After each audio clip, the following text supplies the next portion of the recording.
start. Okay, fourth graders, I want to do these study guide word problems with you because I feel like those are the most difficult for the test. The study guide answers I will send to your parents so that they can check your answers to the first page of the study guide. But these word problems are important, so I want to do them with you, okay? All right, so the first word problem is, it takes Tinky 20 minutes to ride his skateboard to school. So I wrote that down, 20 minutes to get to school. Okay, at what time should Tinky start riding his skateboard to school if he wants to arrive at 8:05 a.m.? So I wrote down 8:05 a.m. arrival. Okay, that's my information. Okay, so basically what I have to do is I have to subtract 20 minutes from 8:05, okay? So I'm going to count 20 minutes in, I'm going to use little hills of 5 minutes to help me, okay? 5, 10, 15, 20, right?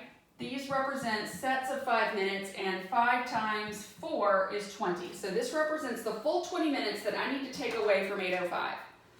All right? 8:05 minus 5 minutes puts me at 8 o'clock. So here's 8 o'clock, and then 8 o'clock minus 5 more minutes will be 7:55. And then 7:55 minus 5 more minutes puts me at 7:50.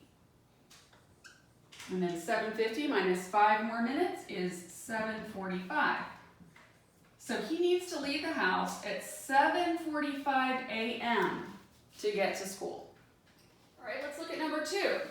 It takes Cheese Puff 30 minutes to walk to work. So I'm going to change this to 30 minutes to get to work. Okay? At what time should Cheese Puff start walking to work if she wants to arrive at 12:05 p.m.? So I'm going to change this to 12:05 p.m. Arrival. She wants to arrive at work at 12:05 p.m. Okay, so we need to subtract 30 minutes from 12:05. 12:05 p.m. minus 30 minutes. So I'm going to put 30 minutes up here. 5, 10, 15, 20, 25, 30. Okay, we already saw this from the problem before that. All right, I have 30 minutes represented here in 5-minute increments, and I'm going to count backwards from 12:05. 12:05 minus 5 is 12 noon. Okay, 12 minus 5 more minutes is 11:55. Okay, 11:55 minus 5 is 11:50. 11:50 minus 5 more is 11:45. 11:45 minus 5 is 11:40. 11:40 minus 5 is 11:35. Ooh, I can barely fit that. All right, so our answer is that he wants to leave at 11:35 p.m. Or no, it's gone before noon, so we need to put a.m., right? He needs to leave at 11:35 a.m. before noon, right? Okay. So here we have that Junebug Jones can run a mile in 12 minutes. And how many can she run in 1 hour, if that's the case, right? So we have to create a proportion so we can make a math problem out of this, right? So she can go 1 mile. You should underline that part in your story. 1 mile in 12 minutes. And you write them over each other like that. Miles are up here, minutes are down here. 1 mile in 12 minutes. Okay, then write the equal sign equals how many miles. So let's put an N up top where the miles go. in 1 hour, which is 60 minutes. So 60, how many miles in 60 minutes is what we want to know. Okay, now we cross multiply. All right, 12 times n is written 12n.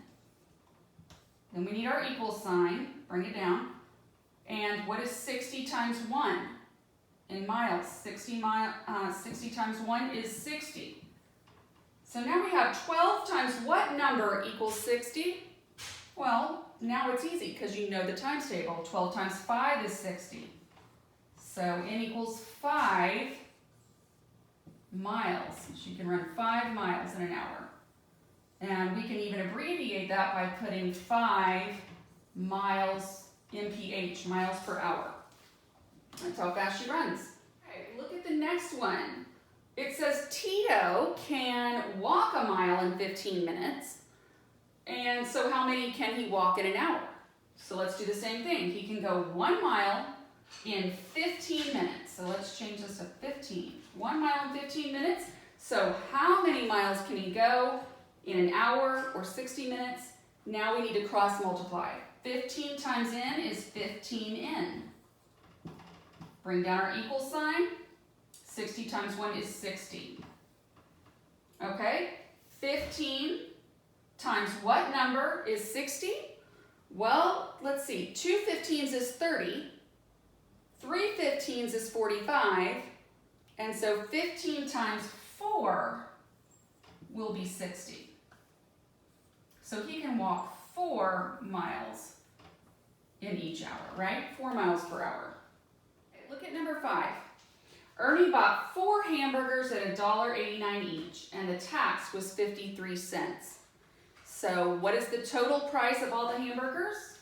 Well, we have to do $1.89 times 4, because we have 4 of those hamburgers. 9 times 4 is 36. Carry my 3. 8 and 4 is 32 plus 3. 33, 34, 35. Bring down your 5 and put your 3. 4 times 1 is 4, plus 3 is 7. And our decimal is 2 places over. So the price of the hamburgers is $7.56, and now we need to add the tax, which is 53 cents. So we will add 0.53 to that. And we get 6 plus 3, which is 9. 5 and 5, which is 10, and carry our 1. 7 plus 1 is 8. So the total price of all the hamburgers, including tax, was $8.09. Now they want to know how much change we would get back from $10. So we'll write our $10 up here and subtract $8.09 from that. Okay? Well, we have to borrow all the way over here.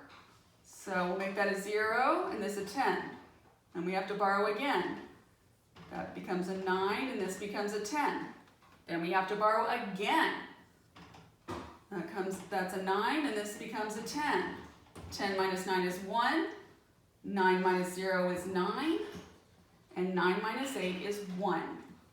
So the change will be $1.91. For number 6, we have Farmer Fred bought a rectangular piece of land that was 3 miles long and 2 miles wide. Half the land could be farmed. How many square miles then could not be farmed?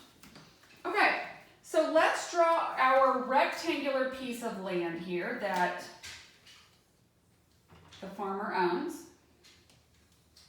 All right, and let's label our size. This 3 miles by 2 miles, I believe it said.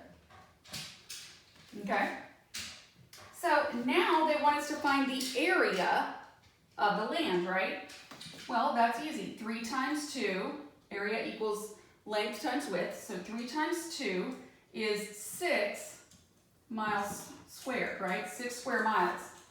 So they said half of that, though, could not be farmed. So if we cut our land in half, what is 6 cut in half? 3 miles, right?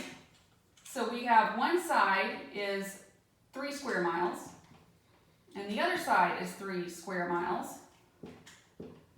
Okay, and we'll label this one as farmed or farmable, and this one is not farmable land, right? So half of 6 would be 3. Okay. In the last one, we have got that Barnyard Bob had a 6x4 piece of land. So I've got, here's my land, and it's 6x4 miles.